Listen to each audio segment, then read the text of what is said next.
Hello, my name is Lola Ru, but you can call me Lola Ru, and this is my testimony. This is my testimony.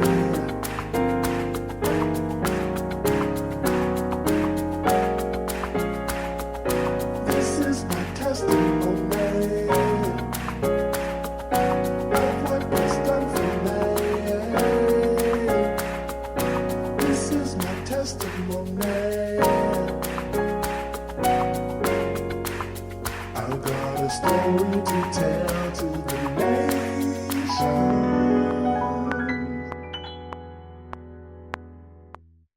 As a teenage girl, I struggled a lot with depression and fear of rejection. My family had to separate. My mom moved to the USA, and I stayed with my dad. And this became a very difficult time for me because we were a very close family as a child. And the split literally happened when I just turned 13. And a lot of things happened in that time. Starting to learn how to become a girl, little woman.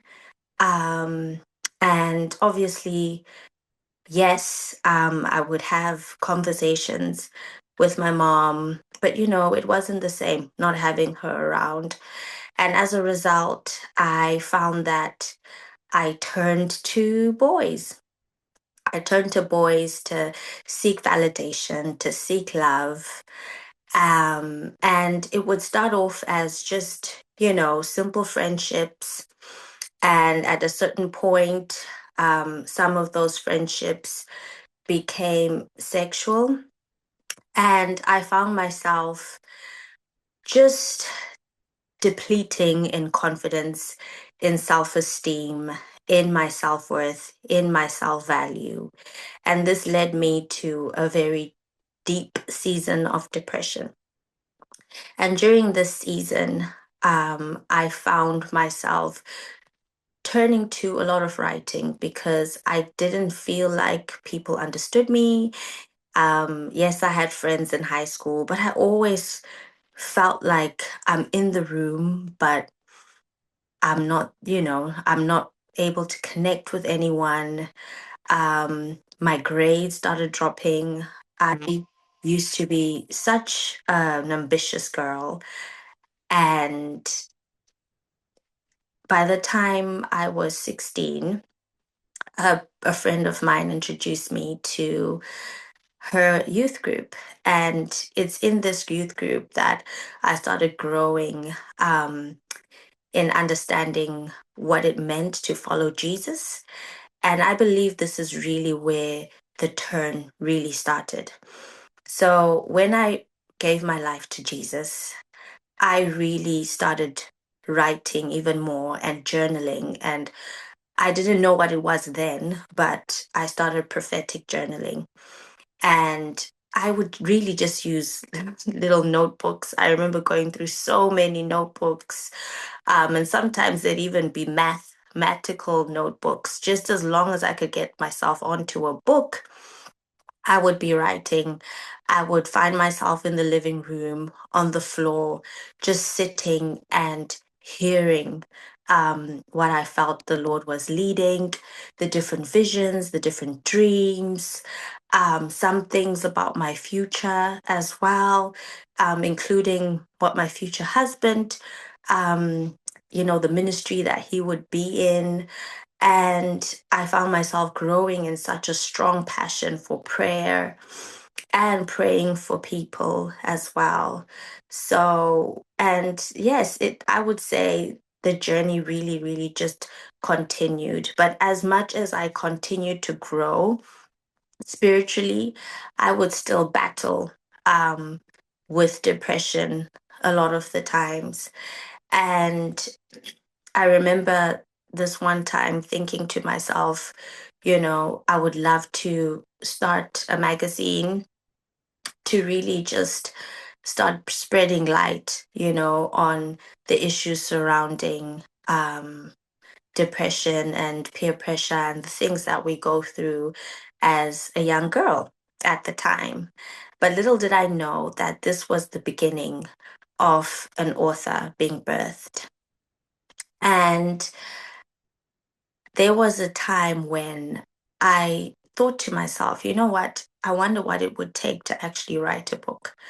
And I remember telling a mentor of mine, so she was my dance leader. There was a point where I joined worship dance ministry, and I was also in the music industry ministry. My hunger for the Lord really led me to serve a lot. I was part of the youth leadership, and so my dance leader said to me, "You know what? You are such, you know, uh, a great writer, and you should really, really um, take writing a book seriously." And so I was like, yeah, yeah, yeah, that's a good idea, but it always felt like such a far-fetched idea. So as it was, I left high school and I started to pursue what I felt was my passion then. I went to beauty school, which was a passion I had since I was 14, believe it or not. I was one of those people that just had made up their minds that this is what I want to do. I wanted to actually do beauty school in the States so that I'm with my mom and my siblings, but it didn't really work out. And I was, oh my goodness, I was so devastated. But then I decided, you know what? I'm not going to let that get me down. So I enrolled in a local college. They had 6-month programs. I just did the certification. And then after that, I did my attachment. And so it was when I was at my attachment, I had a very bad scenario. I had a client, he was a male client, and when I was doing their massage, they really started saying inappropriate gestures towards me, and I didn't really feel comfortable. I mean, I'm really only 19, going on 20 at this time. And I remember approaching my manager about it, and she said to me, you know what, you just have to learn to be professional, and this is part of the job. And I remember saying to myself in my heart, I stayed on for a little bit, I think another month, but I had made up my mind that this is not for me. I am just, if this is what the beauty industry is about, I would rather go at it alone and serve women only, and the only way I could do that was to start my own business. So, yes, a bit of that teenage ambitious girl came up again, and I started my own mobile massage business at 20 with no business experience whatsoever. And when I got started, I had another friend from my church. So she used to do bridal makeup and nails. And I obviously loved more the massage and the facials, the body therapy. And so we partnered and we decided to get ourselves a spot to rent. So we got our first spot, and then eventually we felt it was too small, and then we got a second spot. So when we got the second spot, things were fine, I would say, but we were not making a profit at all. And obviously, I know now that my marketing was terrible. I was really relying on referrals and friends and family and sitting and feeling depressed to say, oh, so and so knows about this. Why aren't they coming? If you ever want to get into business, do not do that. But yes, I sat there most of the times, and I believe this is the place where God really met me. And as well, my friend and partner, she got really busy because in that year she got engaged. And so she started planning her wedding. And so a lot of the time she wouldn't even come in. She's busy wedding planning. And so I'm sitting alone in our little spa and I got the pen and notebook, but this time it wasn't just to journal, it was to write my very first book. And so this is the time when I actually wrote my first book. So at this point, should be about 21. I wrote my first book, and I kid you not, the grace of God was so thick. It took me a week to outline, to write. It just flowed, and I just couldn't stop. The passion, the fire was just burning. And the pain point at that time was I realized that to gain a muscle, to really overcome depression, I had to learn spiritual warfare. I had to learn prayer. And so I really studied the armor of God. And so this was really a personal practice that I started for myself. And I believed that the tools that the Holy Spirit was downloading would help so many other people. And so this is what my first book was about, a prayer devotional for women based on the armor of God. And it is called Glow. And initially, I remember thinking, glow, and we're talking about God's armor, but the way God unfolded the insight in that really, really till today, I have to actually keep going back to the message in that book. But little did I know that this was really just the seed, this was really just the beginning. And I then started searching for publishers to help me, get this off the ground because, like I said, I'm not being mentored or being taught by anyone. And this is just purely me and God. And I thought to myself, I went to different publishing houses locally, and each would refer me to another one. And there was one in particular that people kept bringing up. They would say they would definitely take you on. And then when I wrote to them, they then told me, unfortunately, they do not do religious books. Honestly, that dumbfounded me. That really dumbfounded me. Obviously, I know now that, people can choose the niche that they want to work in. But at the time, I just felt that rejection again that I used to struggle with as a teenage girl. I felt that this rejection, and I think I literally just put the project on hold. Um, but it wasn't until about a year and a half later, it just burned so much, and I decided, you know what? Practically, what is it that what does it take to actually have a book in people's hands? And when I started going around, I literally started looking for designers. I knew some graphic designer friends. They were like, we've never worked with a book before, but you know what? We love the challenge. And they really started putting the outline together.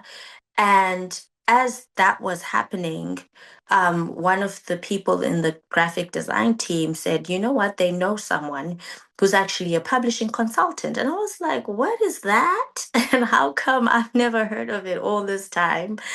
And so, yeah, so I linked up with this publishing consultant, and that was just the game changer. He really brought my notebook and everything that I had done and created and put it together and gave the guidance to make it an official book. And yeah, and from there, after I think by August of I can't remember the year, it must have been 2013. I was about 23 at the time. I launched my first book, and it was really such a, oh my goodness, it was such a glorious time, because I feel like in that moment, it's almost as if God was just showing me the journey that I've walked and how he's really been with me through it all. So even though there was that season of waiting from the moment that I had written the book to the moment that I published it, um, I feel like there was a work that God was doing in me. And by the time it was being released, I was ready. I didn't know it then, but I see it now because afterwards there would be such a new path, a new season that God was going to start revealing and showing me and actually really leading me more into my purpose. And book sales would go well. Obviously, from my massage business, I now knew that you need to speak. So I would really talk about my book a lot. One trick that I always used to do was because it was a good size, so it could fit in like my purse. So I never went anywhere without a copy of my book. So I always had a copy of my book. And a lot of the time, sometimes I'd find myself by the bus stop talking to someone, a complete stranger, and the book would come up and they'd be like, wow, I'd love a copy. And I'd be like, I've got one in my bag. you know? Um, and then eventually I started meeting people that kept asking me, how did you do it? And I think for me, at the time, it was like, I don't know if I can even, answer this. But then when I eventually took the plunge to actually have a conversation with someone, I was really amazed at how it just flowed and how I actually had the blueprint in me. And yeah, so I started talking to people and that would ask, oh, so how did you do it? And I'd let them know.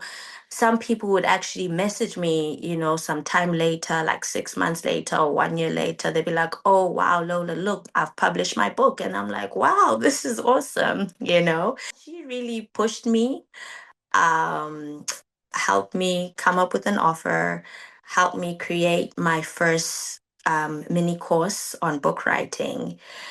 And yeah, that is when my next business began, in online business entrepreneurship. And I would like to say I have not looked back. And what the beautiful thing is, this journey hasn't just been about business. Ministry has also been birthed. And like I said, my first book, Glow, I thought, this is it, but it was only the seed, it was only the beginning. So, May last year, which is literally a year now, I then got the leading to, you know, create and start a brand. And so I started a brand beginning of this year called Crowned to Glow. It's really founded on Isaiah 61, which has been my purpose and ministry scripture from the time I was a teenager. But then it's like the full picture, the fullness has really been made clear in this season and now. And in this space, I help women. For us, we grow in worship, we grow in writing, we grow in wellness, and we grow in wealth. And it's so beautiful because it's like I'm seeing everything come together in full circle. And it's really just a place to experience full transformation. And yeah, we host prayer lounges, and I am in awe, honestly, at the work that God has been doing through this. When I look back and I think about that teenage girl, I'm amazed. And obviously the fact that God completely changed my dream. And yeah, I'm really, really amazed at the work of the Lord in my life. And this is my testimony. Thank you. Thank you. As you were talking, I was thinking of questions that I wanted to ask you. Mhm. First one, when you had the opportunity to come to the States for cosmetology, Mhm. and you said you were upset, or not upset, but kind of disappointed. Mhm. Why were you disappointed that you couldn't come to the States to study cosmetology? My heart had been yearning to be closer to my mom. And so when my visa got rejected, I just I was disappointed in the fact that I just felt like that dream of being able to bond with my mom in my tender years was just fading away.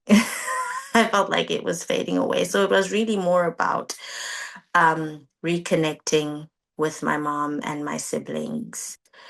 And secondly, if I'm being honest, I don't think I had much confidence in the standard of beauty um, in my country at the time. Not that they're not good, but then there's always this notion, sometimes, especially as an African girl, that the grass is greener somewhere else, you know? And I think because America just sort of leads in that space. I mean, there are other leaders in the space, but America is definitely one of the biggest leaders. Even when you do research, they have they have the highest spa rate.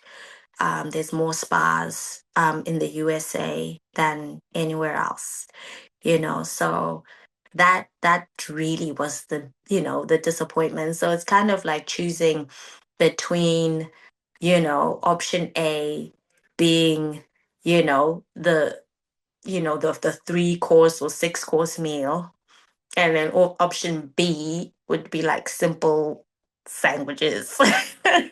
They're still nutritious, but you know. So yeah, it was twofold. Yeah. So, what would you say to the teenage Lola who felt depressed, rejected, separated? Now, if you're looking back at Lola at that age, I don't know what age was that. Was that 12, 13 when your mom moved? Mm. 13, 14, 15? What would you say now to Lola of 13, 14, 15 age now? First of all, um, Lola, you are a daughter of God first, and that will always be your position at any season of your life. And because you are a daughter of God first, go to Him for your comfort. Go to Him for your wisdom. Go to Him for the warmth that you need. He is not just a loving Father, but He is a nurturing God. And He can provide the nurturing and the wisdom that you need. And more so, He will give you the blueprint, because He created you as a masterpiece, and you are going to be amazed at what He's going to do in your life because He knows the plans that He has for your life. Trust Him. From that journey, I really started growing more, and just allowing God to sharpen the craft of writing. And I started a blog. And from starting a blog, I actually ended up landing a job at the time. It was a client in the UK, and they needed some content creation done for their website. And it was really such an amazing mix because their industry was in beauty and fashion. And I already had, a background in beauty. So being able to merge the beauty and the writing, I was like, oh my word. And so these are things that I never knew could actually even be possible. The journey continued, and eventually I I started getting more clients and really started getting more training in different areas in content creation and copywriting. And I then met, I would say she was absolutely my destiny helper, this woman called Tracy Malone. So I became her virtual assistant in copywriting. And in that season, as I was her email marketing girl and, managing her inner circle community, and she was a faith based prophetic business coach. And so it was so amazing just working with her. And I remember this one time, she then mentioned that she would like to release a book and everything. And then, obviously, as usual, I'm like, yeah, so this is what should do, and ABC, ABC. And before I even finished, she literally stopped me right at my tracks and she says, Lola, I cannot believe that you have been giving away this information for free.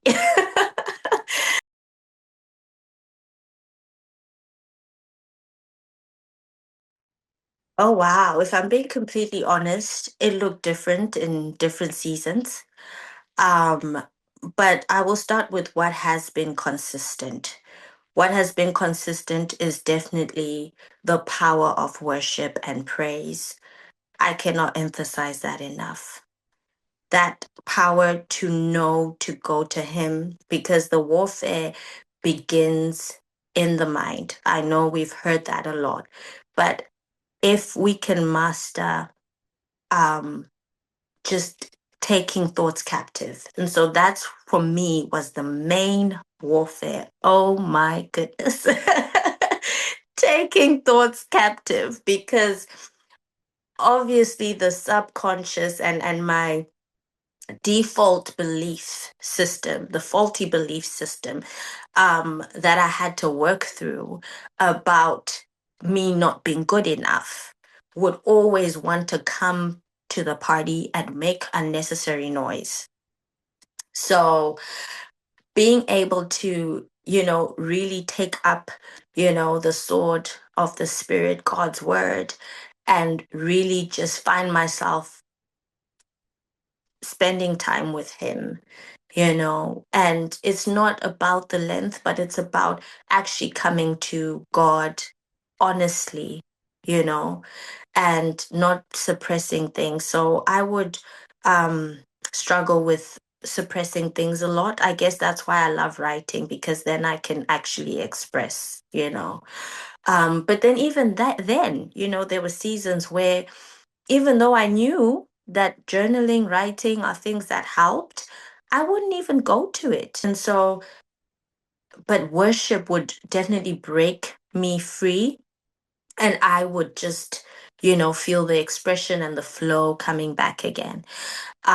Secondly, I did go through seasons where I met people that really were graced in counseling and deliverance because there's some things that I had to uproot. And so I went through seasons of speaking with amazing women of God.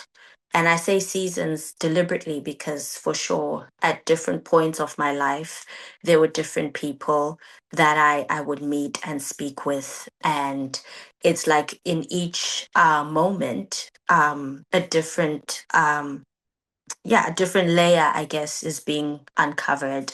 Um, and I guess that will be what God would feel I now, have the capacity or the grace to handle, And yeah, lastly, I feel the community aspect is really important. Just being so, so, so, so careful who you keep around and who you listen to, even when you're alone, you know, be careful what you're listening to. I mean, we are in such a scroll addiction kind of culture now. And the algorithm obviously will start showing us the things that we click on the most and stuff like that. And so just making sure for me that those things became very protected um, was important to and I also am a firm believer in fasting and prayer. I don't mind turning down my plate when I feel led to do so. So yeah, it's a combination.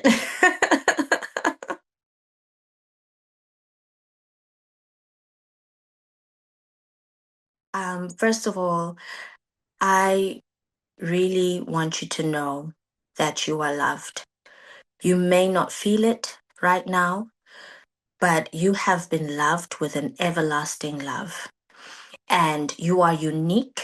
There is no one under the sun that is like you.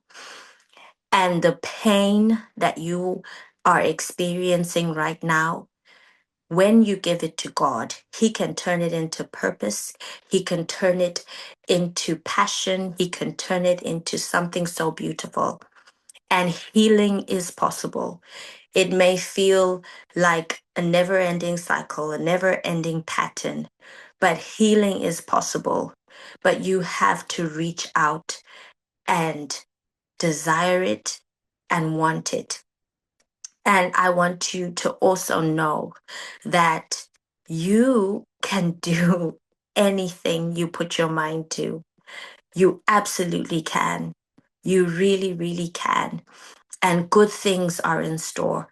I want you to practice gratitude because one thing I know that you cannot be grateful and anxious at the same time. And if there is a way to literally hold yourself and harness yourself quickly, just say thank you.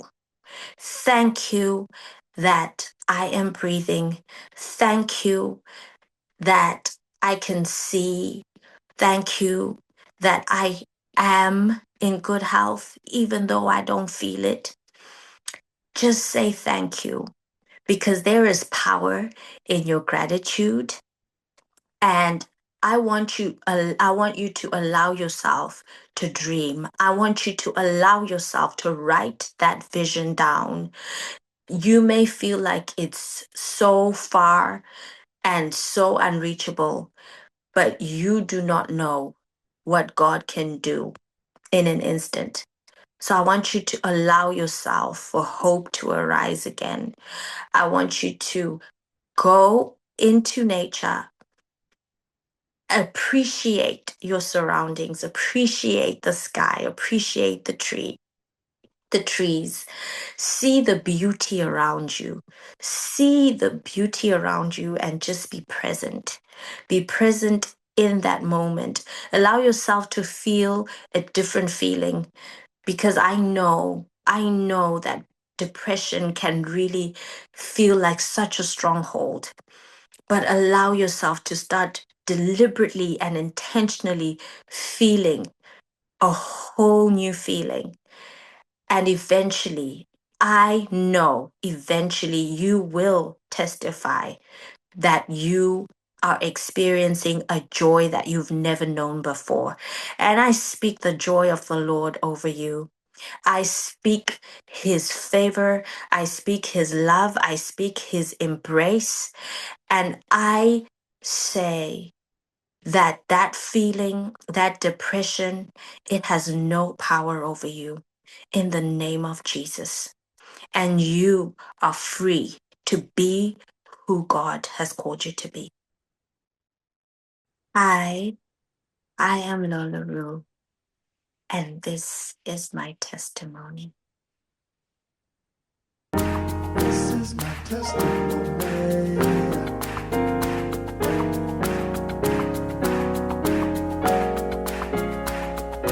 This is my testimony of what was done for me. This is my testimony. I've got a story to tell to